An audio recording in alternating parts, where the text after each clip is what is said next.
Give us a break. The same week we hear about Obamacare breaks like special perks for lawmakers, a potential big tax break for unions, and a possible bailout for insurers, we're finding this out. A Department of Justice brief showing the administration knew in 2010 that a huge percentage of employer-provided health plans would be canceled once the employer mandate kicks in. If you do the math, that adds up to about 80 million Americans who could lose their policies once the employer mandate kicks in. So while the insiders get the breaks, do the rest of us just get broken? Hi, everybody. I'm David Aston. Welcome to Forbes on Fox.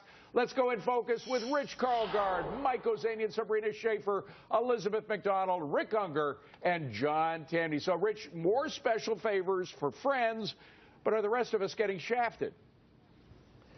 Yeah, you know, and we should have seen this coming. I mean, in the same 2010, President Obama said in the run-up to the congressional elections that elections are about rewarding your friends and punishing your enemies.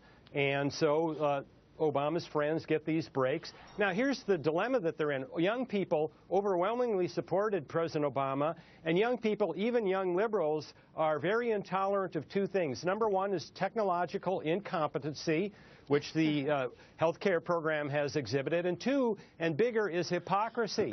And this hypocrisy issue hangs over the health care issue like a dark cloud. You cannot treat people differently. That creates a very hypocritical situation for Obama, and I think it's going to tank his whole project. Well, Rick, that's the thing. It's the hypocrisy. A bailout for the friends if you're a friend of the administration, but if you're like the rest of us, you get shafted. That's not fair. Well, I guess where I'm a little confused is the bailout. The president said this week there would be no bailout for insurers. He still has not even come close to agreeing to the $63 a head break for the unions. And if the perk you're referring to in Congress is that their employer is going to pick up a percentage of their costs, then that's the same perk that everybody who works here gets. So I'm having some trouble understanding where these special perks are. But go ahead. Okay, well, Emac, the fact is that there is a tax that is supposed to capitalize a reinsurance fund for Obamacare. It's another Obamacare tax. Remember, originally there were not supposed to be any. It's a $25 billion cost. That is the cost of this fund. As Rick said, it's going to be $63 a head, except if you're in one of these union plans. Yeah, unions, a lot of those unions already got waivers, over 1,400 waivers. Listen, let's just go through the boondoggle, the pork barrel that essentially health reform is turning into. You know, the employer mandate has been delayed. The drug companies got a lot of help. Gone are the income verification for the tax credit in the exchanges. And the Waldorf Astoria politicians in Congress get special basically a hotline into the insurance companies, and also special help on Capitol Hill, sort of like how they had an IRS agent on Capitol Hill helping them out with the tax returns for the tax laws they wrote. It goes on. And the irony here is the trade-offs that are going on for this pork barrel, this whale of a bill. The whole bill is built on a trade-off, meaning that the upper income people have to help out the lower income. We get it. We want to help the uninsured. But is this really the way to go? Sabrina, by the way, Sabrina, we had a graphic up just a moment ago talking about employer mandate kicking in at the end of 2013. Of course, President Obama delayed that to the end of 2014. But I'm just wondering, how much more delaying can he do before he admits that the whole thing isn't working? Well, right, he's certainly losing political capital, but what I think is good that's coming out of this mess is that people are seeing the result of progressive government that deems itself God, choosing who shall flourish and who shall fail. I think it's what Michael Cannon at the Cato Institute said so perfectly. He said, we have turned into a country where we have the ruling class versus the rest of us. And the bottom line is Obamacare is for the commoners. But the problem is, of course, that the commoners are facing, loss of insurance, increase in premiums, not knowing if they're going to have insurance next year or not, loss of jobs, loss of hours on the job. So there's real problems here. Mike, at the risk of giving a free plug to the Hunger Games movie, the new Hunger Games, it's like the Hunger Games, right? Like 90% of the population has to pay the price for the 10% that lives in the Capitol. Well, I'd just like to have, David, that nice concierge service that a lot of these congressional aides get to help them weave through everything. I mean, I guess if you're really wired in and you're one of these big political guys or one of their aides, you really get helped a lot during these times where a lot of people are just having trouble navigating the site. So right from that point of view, we see the preferential treatment. And John Tamney, I know we're going to hear explanations for this and suggestions that, in fact, it is fair. But after all the lies and all the broken promises, who is the American people going to believe? They're not going to believe Obama, and this was inevitable. All federal legislation inevitably has handouts to preferred constituents. Now, the beauty of this, and this is why we should be positive, is all these exceptions have rendered the law totally unworkable. I mean, when you look at Obama, you say he is the gift that keeps on giving because he exposes the lie that is compassionate government on a daily basis, and thank goodness he's got a few more years to expose that. It's going to transform the electorate in 2014. Well, that's an interesting point, and Rick, I want to throw that to you. The fact is a lot of these things are being delayed, which means a lot of the payments will be delayed, which means we're going to go deeper into debt in order to pay for this. And remember that other promise that Obama made, it's not going to add a dime to the deficit. It already has. Well, you know, there's some truth in what you're saying. I certainly wouldn't deny it. But the real issue on that is how long will the delays be? There was a delay we heard this yesterday morning that another 30 days they're going to add to the sign-up period next year. These delays are not critical. They can get to a point, I will absolutely agree with you, where they can become very critical. I do want to add one thing quickly. Sabrina said something I really like. She said that Obamacare is for the commoners. Yes, because most of us are commoners, and that's precisely what's intended to happen. I think it's precisely what she said was paying for Obamacare was for the commoners. The special interests get the deals. But hold on a second. One thing, Rich Karlgaard, hold on a second. One thing, Rich Karlgaard, I want to say about the recent delay we heard about. The delay is till just after the next election. Remember? That's why that delay was important, the one that was just announced. Go ahead. Yeah, what a surprise. I mean, 2014 is going to be a real referendum. You already see telltale signs. Kay Hagan, the senator in North Carolina, is now looking in grave danger. Terry McAuliffe went from a 12-point lead to a 2-point lead in the Virginia governor's race in the last 2 weeks of the race. So, you know, Democrats are running around looking for cover right now, and they're not going to find it because the administration just keeps stepping in it. Well, and Emac, to that point, I'm wondering how much that delay will actually help. Everybody knows, even if they delay the next part of this rollout till a week or two after the next election, people still know what's going to happen. People still will remember what has been happening, right? The approval ratings are at 9% for Congress, and I like that line from Barron's that Congress in the midterms are going to be neck and neck in the mud because that's where they're stuck. This is what happens when you whoop through a bill that nobody reads, and it's really difficult to read, and is causing insurance premiums to spike across the board, and people are losing their doctors by the score. This is worse than the sequester fights. This is worse than the government shutdown. It is nailing people and hitting people directly in their wallets, and the middle-class families coming home for the holidays are really feeling it. And Sabrina, guess who the administration is picking on now as being the cause of all this problem? Doctors. Doctors are paid too much. Will that fly with the public? I thought, well, first of all, I think, isn't that the argument we were using back in the 1990s? I mean, sometimes I just wonder if this administration just hits rewind all the time. They never seem to have new to offer. I can tell them one number that they should pay attention to, and that is 94% of Americans who think that it is fair that Congress must follow the same rules and the same law as the American people. That is survey research that the Independent Women's Voice did. And I tell you, that is something that they're going to want to think about before the holiday season. Once again, two Americas, the folks, most of us who pay for it, and then the ones who get the exceptions. Mike? Yeah, I think the doctors are going to be the Obama administration's next target. I think they're going to look to regulate doctors' pay.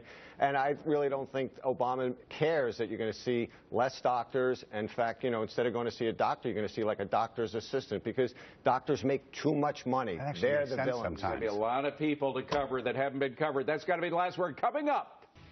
No. No. No. No. So why are more internet security experts saying no to Obamacare? The answer may have you saying pull the plug on the healthcare.gov site right now. That's at the bottom of the hour on Cashing In. But up next right here, they're both public servants. They both admit to using illegal drugs. So why do they both still have their jobs? A private sector fix to keep our elected officials from getting in a fix. Get ready to get fired up. Coming next. Well, first we heard this.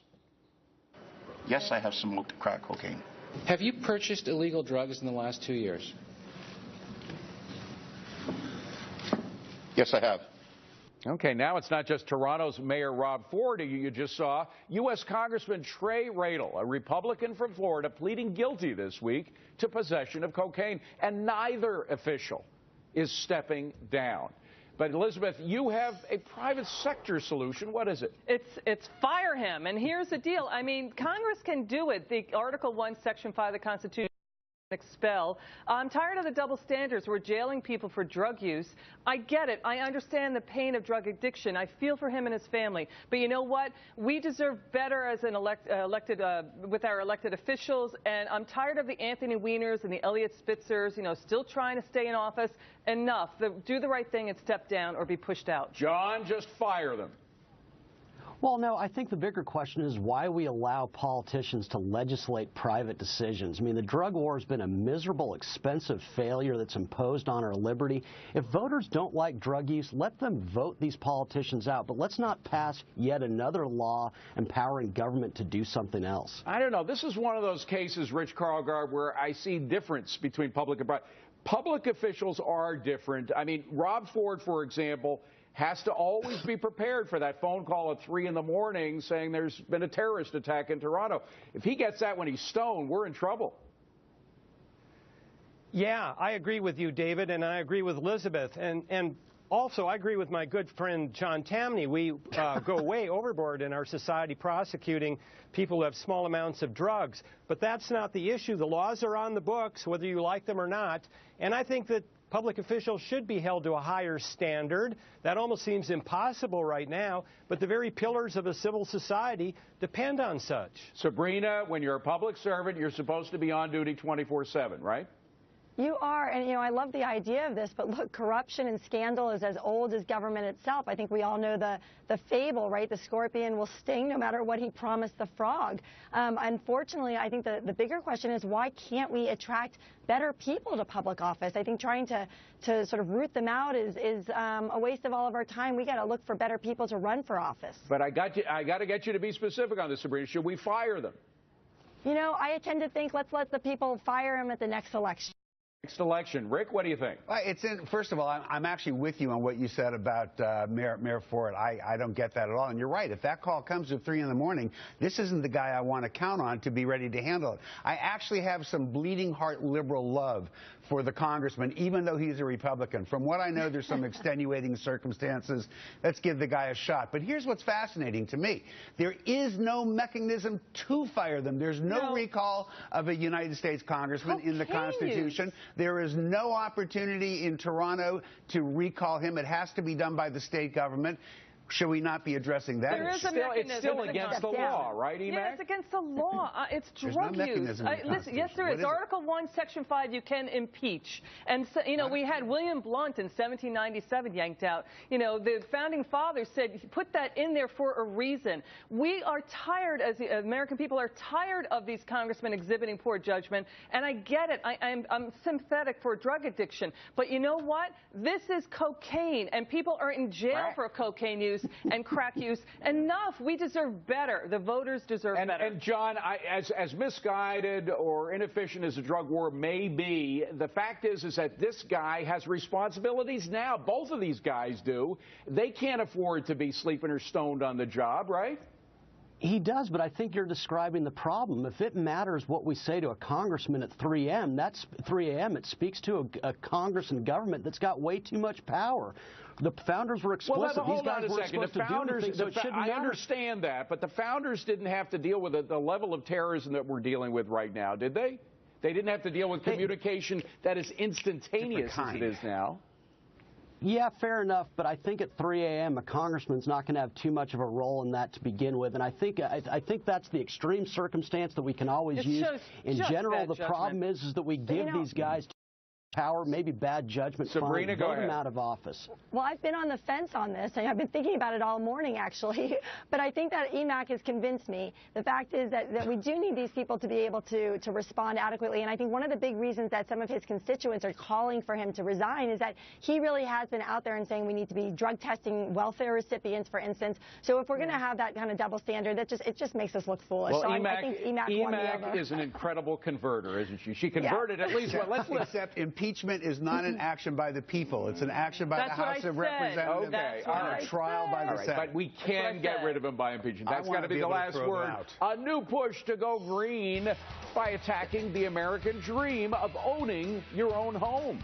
Our house is a very, very, very fine house.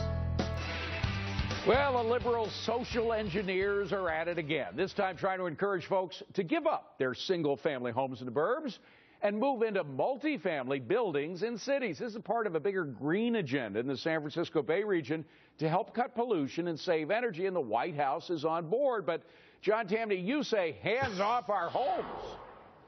Oh, this is silly. It's the American left at their self-righteous, unctuous worst. You know, if individuals... But how do you really feel? Go ahead. You know, if individuals want to live in low-energy houses, be my guest. But back in the real world, we're not running out of energy. We're never going to run out of energy. And so the rest of us will live as we want without all the self-denial that makes some people feel good, and it's a small percentage at that. Emac, what do you think? This is like carpooling where your passengers never leave your house. I think we should all live together. We should all live together and have Rick Unger mow the lawn. That's how we should all live together. And only Rick Unger has to do the household chores. But you know what? Here's the deal. Right. Everybody lives together. Get this. Indoor air pollution is such a big problem. It causes a lot of sickness. You have multifamily homes, a lot of health problems. All right, true. But, Mike, it's the social engineering part that bothers me about this. Well, your problem, David, is the same one that John Tamny has. Both of you think we live in a capitalistic country still. We don't. We live in a country where basically we're moving towards socialism. But my solution is this. All those who think we need these tiny little homes, please, you be the first ones to move you and your families into them. And then after a couple of years, tell us how you like it. All right. And Rick, one of the things that bothered, we were talking about hypocrisy before this program. All the people who are advocating this, I'm sure they've got their big homes or are looking over the San Francisco Bay, right? I kind of doubt it, but allow me to unctuously reply. Go ahead. Guys, come on. I read this report. I know you have too. It's a small, tiny little bit of it, and this goes back. How it begins. Oh, please. I mean, your whole concept here is based on back in the days where they were worrying about driving to work from the suburbs. That's not what this is about. This is planning in San Francisco because they expect more employment to begin to rise there, and they want to plan the housing. Guess what? Nobody's going to make you buy one. But Sabrina, what starts as voluntary and small soon becomes kind of big and mandatory, doesn't it? That's right, and we know that President Obama has been interested in trying to contain the way people live since his days as a community organizer. And I live in one of those small houses already. I know what it's like and why there's a drive, why there's a drive to the suburbs. But I mean, really, I think people should think about where this could go to. Has anyone been to Manila in the Philippines? And we're talking about 1.5 million people living in under 15 square miles. Let's start thinking about there are environmental impacts of suburban sprawl, but there are also noise and health concerns. Rich, you only have 30 seconds. I'm sorry, my friend, but you live out there. What do you think of this? You know, I think one of the great virtues of the U.S. is that we have 50 states, multiple cities, and we get to conduct these experiments. It might be appropriate in the San Francisco Bay Area. I'm a country mouse. I like living in the burbs myself. But, you know, if you don't like it, move somewhere else and vice versa. Right. Well, it will be an experiment. We'll see how it works. Coming up, before you carve the turkey, find out which stocks you should be buying now so you can